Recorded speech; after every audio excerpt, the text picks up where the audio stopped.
A lot of we've Yeah. been shamed, because of that. Hmm. Because we decide to do Hmm. something different and, love ourselves and take better care of ourselves through our trauma and things we've gone through. And like we said, it's not easy, but it's worth it. Definitely. It's worth it. Yes, yes. I love the journey that I've been on in this lifetime. It's there's nothing to regret, you know? There's nothing sorry about it. Everything happens for a reason. That's my spiritual belief. Oh yeah. So that's what I had to heal from is I had to ask those deep internal questions when I left medical school and I had to ask myself, was that really your dream or was it the dream of your parents or the dream of your ancestors? I had to reflect on all of that.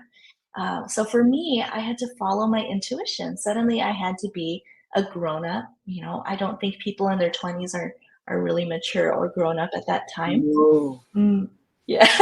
You I think know you I are. You think, wasn't. oh, Oh my. I wasn't either. I wasn't either. And I had kids. I had two kids by the time I was 20, so I'm like, I was not ready. But Ah. you know, my oldest daughter, she just had her first baby, so I'm a grandma now. So Oh, yay. yeah, he's so beautiful. But oh my God, it's this journey is so crazy. And just real quick with us, we come from a child abuse, foster care, domestic Mm. violence, homeless. So we definitely understand when you're talking about trauma. Wow. It's a lot to Yeah. heal from. And just like you said, we like to use the word programmed, if you will, like to be a doctor, like you were saying, and not to really be upfront and honest about what you want. We have Yeah. always been trained like, okay, if I say I'm gonna do this, just like you say, my mom's gonna be happy, but what if I decide to be a singer or be an actress or Yeah. anything Yep. like that? Are they gonna be upset with me? Are they gonna be mad? Are they gonna turn their back? And like we said, we don't know if you said if you were the shame of your family, but it was the same thing. So Mm. I think a lot of people are a walking stereotype. It's just dealt with, and the treatment Yeah. is given like in different ways. You know what I mean? And oh man, this journey we have learned so much about who we are. Pretty sure you have as well, and healing. And for us, we Mm-hmm. don't know if this worked for you, but it was letting go. Yes, I Mm. messed up. I made mistakes. Okay, now what do we do? What can we do different, moving forward to have a different outcome? Because we believe, like, Mm-hmm. it happens for a reason.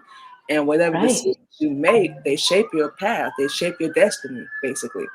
So I Yeah. don't know if you can relate to that, but it's beautiful. And I'm loving the story that you're telling so far. Is brave. A lot of people don't have the courage. They just don't. They get fear. And that's what paralyzed Right. us for years. Like, I know I have it in me, but everybody's going to be mad. What do I do? Do I follow Mm-hmm. things, my own path? And we're glad we finally decided to. We actually Yeah. are. Pretty sure you are as well. And it's for anyone that's afraid, get out of that. We just want to say that really fast. Yeah. Yeah.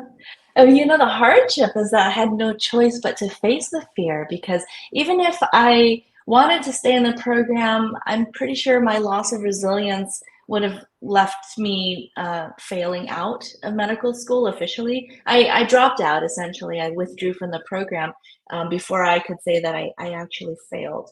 But I think I would have failed anyway. I was just trying to cut that cord short, you know? So I had to deal with that fast. Because Yeah. if it's something you don't really want to do, you're not going to be interested. You're not going to put in the effort and the time. So we always just say, Yes. yeah, make it mean something to you, and just pursue it. Who cares what Yeah. people are going to say? They're going to talk. So just do it. Yep. And even if we don't look at it as failing, at least you tried. Most people won't even make that first move to say, let's go.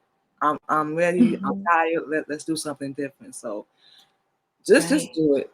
People are gonna talk anyway. Yeah. Yeah. And then the after fact, right, that of what are you going to do afterward to resolve the problem or to move forward in life? That's the other part of it too. And we forget about okay, trauma healing, which is takes a long time to heal trauma. Yeah. So that's ongoing process. And then in the meantime, what's your next step forward, in this physical world? Uh, I didn't understand, I didn't know this concept, but I like to associate it now because it's a very beautiful concept. It's called Ikigai. I don't know if you're familiar with that, but it is a Japanese concept. It's a Japanese word from Okinawa, and it essentially translates to like your life's purpose. Kind of like what gets you out of bed in the morning or what brings you joy every day. That's your purpose in life. And Ikigai is governed by four different principles, right? You got to do something that you're good at, okay? And so medicine didn't seem like it didn't seem like I was very good at that time in my life. You got to do something that you can be rewarded for because the third principle is that the world needs it. They need that kind of service and it needs to bring you joy. So there were a lot of things there that didn't really correlate with my purpose in life when I was in medical school. Yeah. And I didn't understand what Ikigai was back then, but that's essentially what I navigated through as I decided to go to nursing school, which was a journey in itself, dealing with other things like the imposter syndrome and a depression and all of that. That's nice. That's nice. No, we haven't heard of that. That's the first time we've heard of it. How did you come across that? I think it was just a bunch of self-help books. Oh, Yeah. But what helped with me, because that problem that I had mentioned earlier, I had associated my identity, my ego, to some kind of label of authority, right? A lot of the times, our parents, they might say that you should become a nurse or you should become a doctor because it's kind of tainted with adult situations that being a doctor or nurse gives you financial security, gives you a sense of authority, gives you proper credentials, makes you respectable. Those are things that children don't care about. But what I cared about was I wanted to help people and to help people on a highly specialized level. And that's how you don't associate your identity with a label. So I learned with it being a broad statement that I could make it out as a medical doctor if I was driven enough, but I didn't yeah. find joy in it apparently.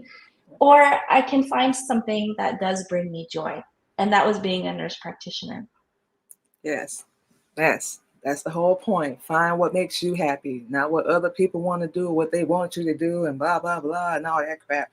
Do what makes you happy. If they like it, which a lot of people won't, oh well.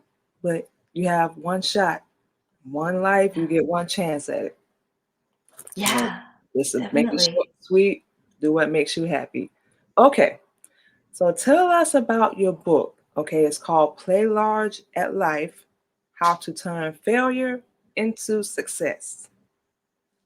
Yeah, so this is basically my story.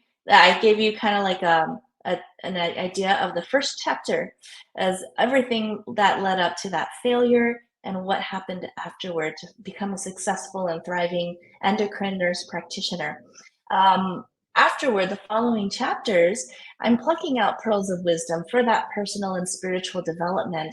Everything about shame, about depression and anxiety. I elaborate on certain aspects of suicidal ideations, and then also imposter syndrome, going up, being the lone wolf, right, the underdog, and going up in an academic arena where people are bullying you, and that's the whole part of nursing school, and rising above that and becoming successful anyway because you are following your purpose in life, not like how it was dictated to me back in my childhood.